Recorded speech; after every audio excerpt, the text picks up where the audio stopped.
প্রদানের জন্য তার গান শুরু করার জন্য।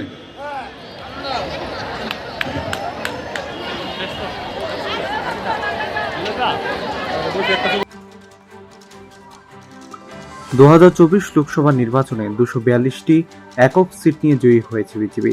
সেই সাথে রাজ্যের 2টি আসনও বিপুল ভোটে বিজেপি প্রার্থীদের জয় জয়কার হয়েছে।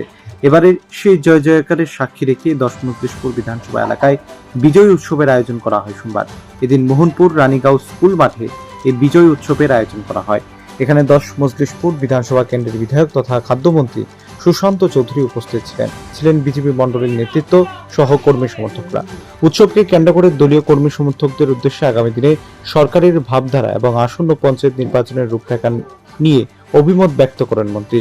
একই সাথে আসন্ন পঞ্চায়েত নির্বাচনে বিজেপির বিপুল জয় জয়কার হবে বলে আশা ব্যক্ত করেন তিনি। একটাই বার্তা থাকবে যে আমাদের দায়িত্ব আরো বৃদ্ধি পেয়েছে।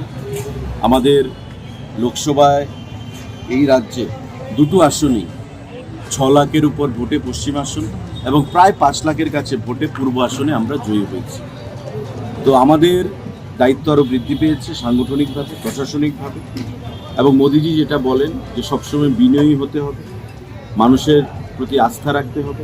মানুষ যে আস্থা আমাদেরকে দেখিয়েছে, আমাদের কাজের মাধ্যমে তার ফলাফল মানুষকে আমাদের প্রদান করতে হবে। আমরা কাজ করব সবাই মিলে। আপনারা দেখছেন যে কোয়ালিশন গভর্নমেন্ট হয়েছে দিল্লিতে, জোট ধর্ম পালন করছেন মোদিজি। এবং আমাদের রাজ্যেও, আমাদের এখানে ত্রিপুরা মথারু ব্লক সভাপতি রয়েছেন উত্তম দেববর্মা, আমরা জোট ধর্ম পালন করছি। এবং জোট ধর্ম পালন করেই স্বৈরতান্ত্রিক, অগণতান্ত্রিক, জনবিরোধী সিপিআইএম যারা এবারকার লোকসভা নির্বাচনে অনেক ষড়যন্ত্র করেছিল, আজকে দেশের মানুষ তাদেরকে উচিত শিক্ষা দিয়েছে। কেরালায় একটা আসন পেয়েছে, সারা দেশে সমস্ত জায়গায় মিলে 3-4টে আসন পেয়েছে। এবং সমস্ত জায়গায় যদি আপনি দেখেন বামফ্রন্ট 6 থেকে 7টা আসন পেয়েছে।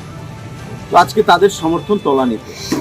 আমাদের লড়াই ত্রিপুরা রাজ্যে বামফ্রন্ট এবং কংগ্রেস, যে কংগ্রেস বিগত দিনে সিপিএমের বিরুদ্ধে লড়াইয়ের নাম করে মানুষকে ভুল পথে পরিচালনা করেছে এবং শত শত হাজার হাজার মানুষ যে শহীদ হয়েছেন, খুন হয়েছেন, সেই পরিবারগুলোকে এখন পর্যন্ত কোনো বিচার সুবিচার এনে দিতে পারেননি। আজকে নির্লজ্জের মতো গত বিধানসভা নির্বাচনে তারা জোট করেছে, মানুষ তাদেরকে প্রত্যাখ্যান করেছে। এবারকার নির্বাচনেও তাদের জোট ছিল, মানুষ আরও বেশি ভোটের ব্যবধানে তাদেরকে প্রত্যাখ্যান করেছে। তো স্বাভাবিকভাবেই মানুষের যে রায় সেটা পরিষ্কার।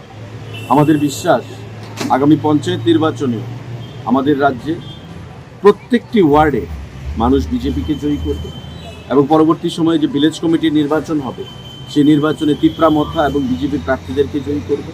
এবং এই রাজ্যের উন্নয়নে, এই দেশের উন্নয়নে যে জনগণ রায় দিয়েছেন মোদিজির পক্ষে, ত্রিপুরা রাজ্য তার থেকে ব্যতিক্রম নন। সবকা সাথ সবকা বিকাশের নীতি নিয়ে সরকার চলছে এই রাজ্যেও, দিল্লিতেও, এবং আগামী দিনে সেটা ধারাবাহিকতা বজায় থাকবে এবং দেশের রাজ্যের উন্নয়ন আমরা ডাবল ইঞ্জিন সরকারের মাধ্যমে একাধারে আমরা করব।